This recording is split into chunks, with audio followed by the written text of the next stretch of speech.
हमारा कार्यक्रम बहुत ही अलग फॉर्मेट में है। मतलब मैंने शुरू में किसी अध्यक्ष की, किसी अतिथि की कोई घोषणा नहीं की थी।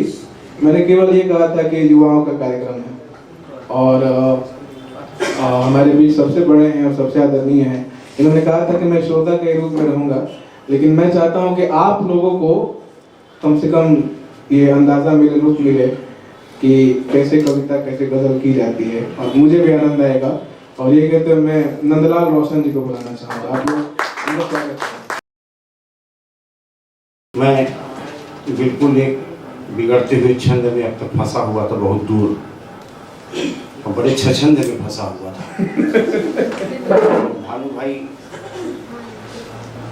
का आग्रह था, और आप लोग सभी जानते होंगे कि प्रेम में कितना आतंक होता है। क्या बात है सर, क्या बात है। और इसीलिए भागते भागते पहुंचा हूँ। तुम ही बतलाओ किसको हंस के रोना अच्छा लगता है। यही होगा, जैसे जवान होगा 68 साल के आदमी खड़ा कर देंगे। आगे बढ़िए तब पता चलेगा। तुम ही बतलाओ किसको हंस के रोना अच्छा लगता है। इन अश्कों से किसे दामन भिगोना अच्छा लगता है। तुम ही बतलाओ भाई देखें जैसे कि तुम ही बतलाओ किसको हंस के रोना अच्छा लगता है। इन अश्कों से किसे दामन भिगोना अच्छा लगता है। और हजारों गम जमाने के बड़ी ये दुनिया इतनी है। हजारों गम जमाने के बड़ी ये दुनिया इतनी है, मगर इनको तो मेरे दिल का कोना अच्छा लगता है।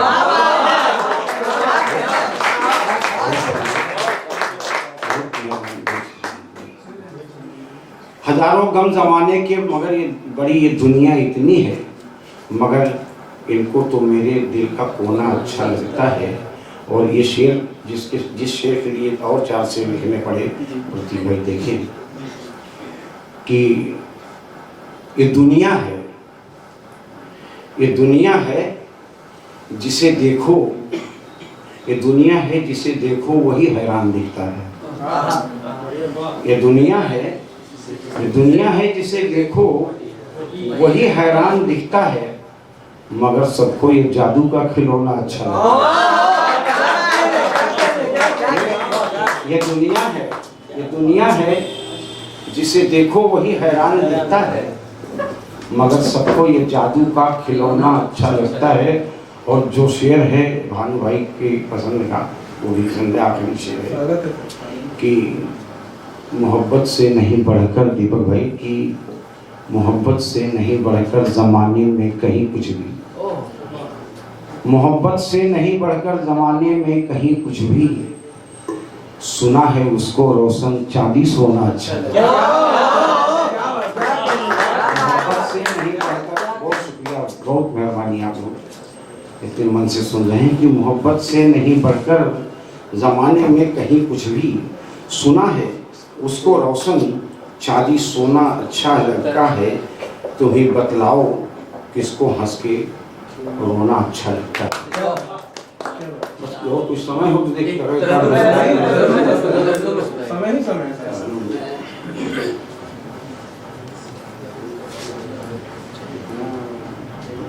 4 विषय सुनिए, उसका तो पूरी गजल आती है। हुआ क्या कि एक साहब बैठे हुए थे, वो पढ़ने को ना कहे थे, लेकिन संचालक ने ज़बरदस्ती उनको बार जैसे लेकिन खड़ा कर दिया, तो पढ़ना शुरू किए। तो पढ़ना शुरू किए तो उन्होंने वो पढ़ना शुरू किए कि साहब मेरे घर के सामने एक गली है, उस गली के सामने फिर एक गली है, और उस गली से निकलिए तो फिर एक गली है, दाएं मुड़िए तो फिर एक गली है। संचालक ने कहा कि भाई गली खत्म भी करोगे? तो पढ़ने वाले ने कहा जबरदस्ती पढ़वाओगे तो यही सब होगा।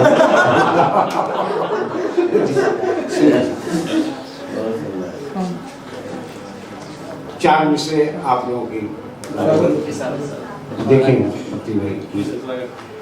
मेरी खामोश जुबान की वो ज़बानी लिखना,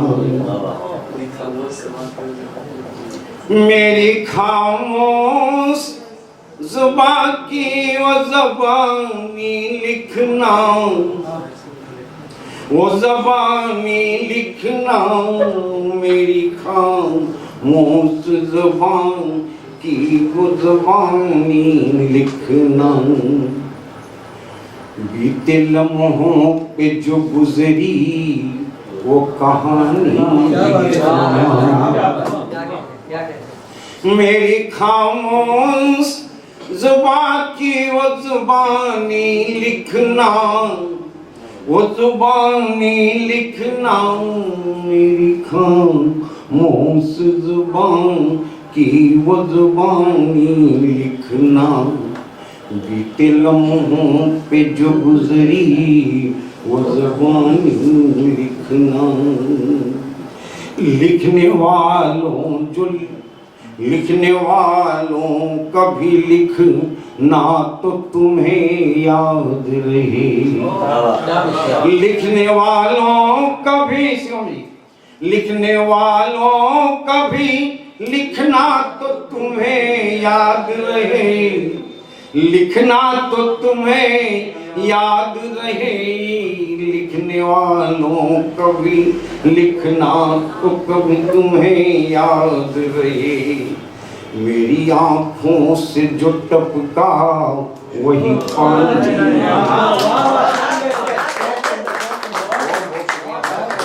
ये पूरी गजल सुन ले दीपक भाई का आदेश से।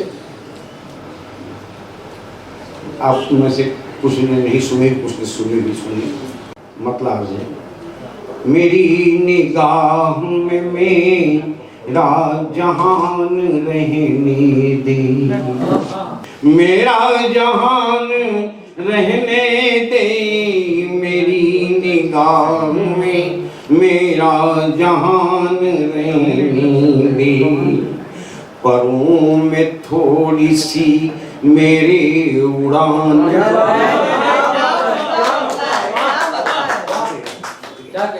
मेरी निगाह में मेरा जहान रहने दे। मेरा जहान रहने दे। मेरी निगाह में मेरा जहान रहने दे। परों में थोड़ी सी मेरे उड़ान रहने दे। और अगला शेर देखिए। उठा के हाथ यहीं से मांग लेता दुआ। उठा के हाथ यहीं से मैं मांगता हूँ दुआ। उठा के हाथ यहीं से मैं मांगता हूँ दुआ। मैं मांगता हूँ दुआ। उठा के हाथ यहीं से मैं मांगता हूँ दुआ। ज़मीन ज़रा सी ज़रा आसमान। उठा के हाथ यहीं से मैं मांगता हूँ दुआ। मैं मांगता हूँ दुआ। उठा के हाथ यहीं से मैं मांगता हूँ दुआ। ज़मीन ज़रा सी ज़रा आसमान रहने दे। और एक तीसरा शेर। कदम कदम पे तू लेता है इम्तिहान मेरा। कदम कदम पे तू लेता है इम्तिहान मेरा। लेता है इम्तिहान मेरा। कदम कदम पे तू लेता है इम्तिहान मेरा। कभी कभी तो मेरा इम्तिहान रहे।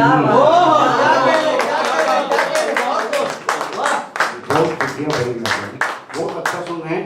दरअसल मैं मंच का कवि हूँ नहीं, मैं नशिस्त का कवि हूँ, गोष्ठियों का कवि हूँ। और आप जैसे लोगों को जब पाता हूँ तो बड़ी ऊर्जा मिल जाती है और सुनाए पर मन नहीं करने क्या देखिए।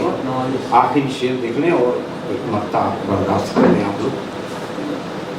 कि इसी के साये में कटती है जिंदगी अपनी, इसी के साये में कटती है जिंदगी अपनी, कटती है जिंदगी अपनी, इसी के साये में कटती है जिंदगी अपनी। जरा सी बात है ये साहिबान,